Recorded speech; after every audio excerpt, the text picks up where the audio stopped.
The last thing I want to show is an excerpt from a lecture that Belgian top virologist Mark van Ranst gave on January 22, 2019 at the Chatham House, a major non-profit organization in London, where important world leaders meet to discuss global issues.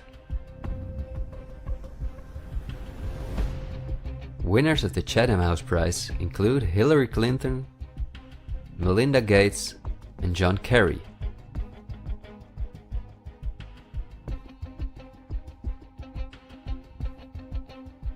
What Van Ranst is discussing is simply shocking.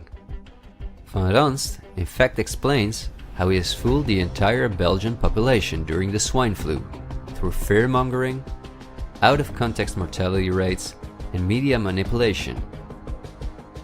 He laughingly explains how he managed to impose the vaccine for the swine flu on the frightened Belgian population, a vaccine produced by the pharmaceutical companies he worked for. Thank you very much, Ab. Thanks for the invitation. And I was asked to tell you about my experiences being the crisis manager, the flu commissioner for Belgium, and highlighting the communication. And then you have one opportunity to do it right. I mean, day one is so important. In day one, you start your communication with the press, with the people, and you have to do it right. I mean, you have to go for one voice, one message. In Belgium, they chose to appoint a non-politician to do that. I mean, I have no party affiliations, and that makes things a little bit, at that time at least, a little bit easier, because you're not attacked politically, majority, minority. That doesn't come into play, and that was a huge advantage. The second advantage is that you can play in Brussels the complete naive guy and get a lot more done than you would otherwise be able to do. You have to be omnipresent that first day or the first days, so that you attract the media attention. You make an agreement with them that you will tell them all, and if they call, you will pick up the phone. When you do that, then you can profit from these early days to get complete carpet coverage of the field, and they're not going to search for alternative voices there. And if you do that, that makes things a lot easier. These first weeks, that's easy street.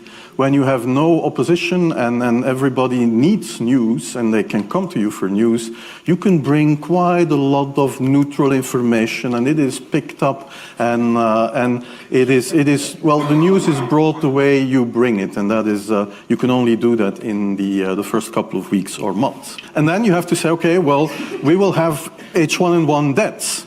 Of course, that would be unavoidable. I used there Sir Donaldson's quote, where he said that in the UK, by the peak of the epidemic, 40 people would die per day at the end of the summer.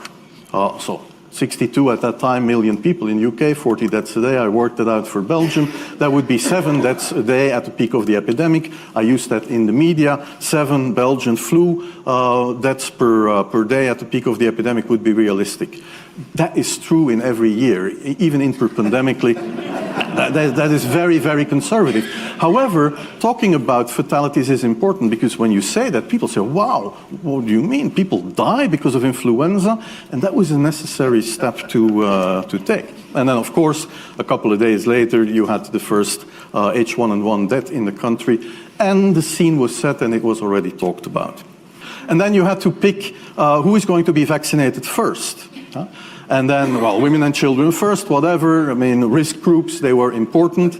And then I misused the fact that the top football, soccer clubs in Belgium inappropriately and against all agreements vaccinated they made their soccer players priority people.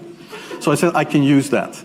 Because if the population really believes that this vaccine is so desirable that even the soccer players would be dishonest to get their vaccine, I said, okay, I can play with that. So I made a big fuss about this. This is Van Ranst is raving mad. But it worked. The Chatham House organization is also funded by all major corporations of the elite, the Gates Foundation and the Open Society Foundations.